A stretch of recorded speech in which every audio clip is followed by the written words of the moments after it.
Washington. A pair of groups supporting President Trump say they raised $30 million last year, then spent tens of thousands of those dollars at the Trump International Hotel here and on payments to a few Trump loyalists like the former campaign manager Corey Lewandowski and the former Milwaukee County Sheriff David A. Clark Jr., according to new campaign finance reports and news reports. Of the millions raised, at least $1 million came from a coal company that has gained extraordinary access to the Trump administration to push for pro-coal policy changes. The campaign finance reports shed light on a network of groups that were formed to support Mr. Trump, but have spent less than other groups bolstering his agenda, while steering money to the president's businesses and his most ardent surrogates. One of the groups, a super PAC called America First Action, spent nearly $33,000 at the Trump International Hotel, primarily on events for donors, and paid tens of thousands of dollars each to Mr. Lewandowski. Brad Parscale, a digital strategist for Mr. Trump's campaign, and Katrina Pearson, a campaign spokeswoman. Those figures were revealed in a report filed on Wednesday with the Federal Election Commission, which shows that the group raised $4 million last year. An affiliated nonprofit group, America First Policies, raised $26 million last year, according to a report by Axios. That group is registered under a section of the tax code 501(c)(4), that allows it to shield most information about its finances, including the identity of its donors. The America First groups have been viewed as something of an enigma in campaign finance circles.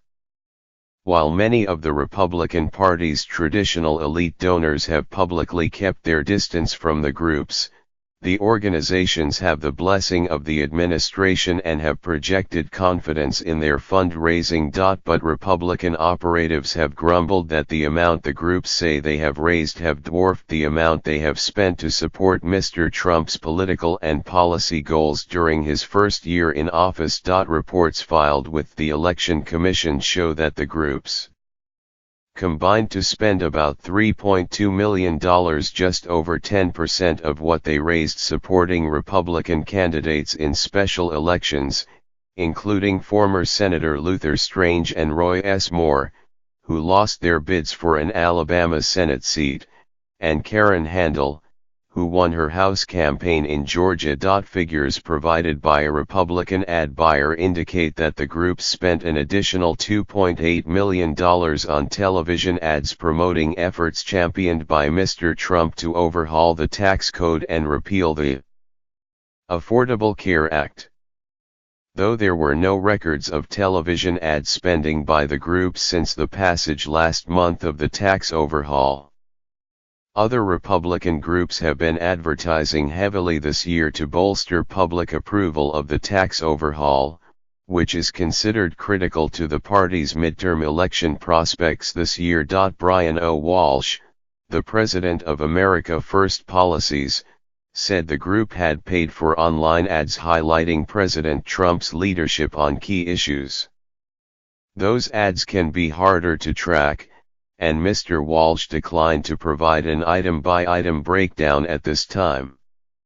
A person close to the groups told Axios that they had $14 million in the bank headed into this year, which could provide the basis for a major midterm election campaign. But very few of the party's elite donors were listed among the contributors to America First Action in the report filed on Wednesday with the Election Commission. By far the biggest donor was the Los Angeles developer Jeffrey H. Palmer, who donated $2 million of the $3.7 million raised in the second half of the year by America First Action.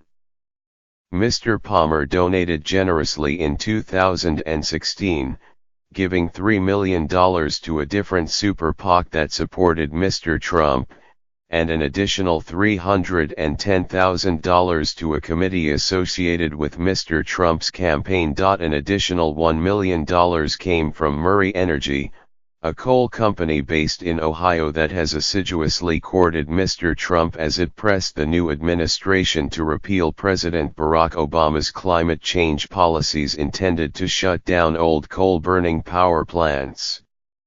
The company had previously donated a combined $550,000 to help fund the Republican convention in Cleveland and Mr. Trump's inauguration. In the weeks after Mr. Trump's inauguration, Murray's chief executive officer, Robert E. Murray, wrote confidential memos to Vice President Mike Pence and the Energy Secretary, Rick Perry, laying out a wish list of environmental rollbacks, which he discussed in a meeting with Mr. Perry. The administration is on track to fulfill many of the items on Mr. Murray's list. Murray Energy's donation to America First action came about 5 months after Mr. Murray's meeting with Mr. Perry. Asked whether there was any connection between the donation and the administration's receptiveness to Mr. Murray, Gary M. Broadbent, a spokesman for Murray Energy, said that President Trump and his administration have always supported the United States coal industry. America First action has spent heavily to try to court other major donors, as well, paying consultants with significant fundraising experience, including Kara Mason, the former finance director of the Republican National Committee, and Marty Obst, a longtime aide and current policy advisor to Mr. Pence. Their respective firms were paid $60,000 each in the second half of last year by America First Action. The Super PAC hosted a Christmas party for donors at the Trump International Hotel, which has emerged as a go-to destination for donors and others seeking to rub elbows with Trump family members and insiders. The party was attended by Mr. Pence, as well as Trump family members and several members of Congress. In addition, America First Action spent more than $57,000 on gifts for donors at upscale jewelry stores, the White House Historical Association and 800 CEO, READ, a company that sells bulk orders of books about business, including many of Mr. Trump's titles. The Super PAC also paid $55,000 to a firm owned by Mr. Lewandowski, $40,000 to one owned by Ms. Pearson, and $137,000 to one owned by Mr. Parscale. He is in charge of digital outreach for America First Action and Mr. Trump's campaign, and it is possible that his firm is using the money it received from the PAC to buy digital advertising. Mr. Clark, who is a spokesman and senior advisor to America First, was paid $32,000 through his firm.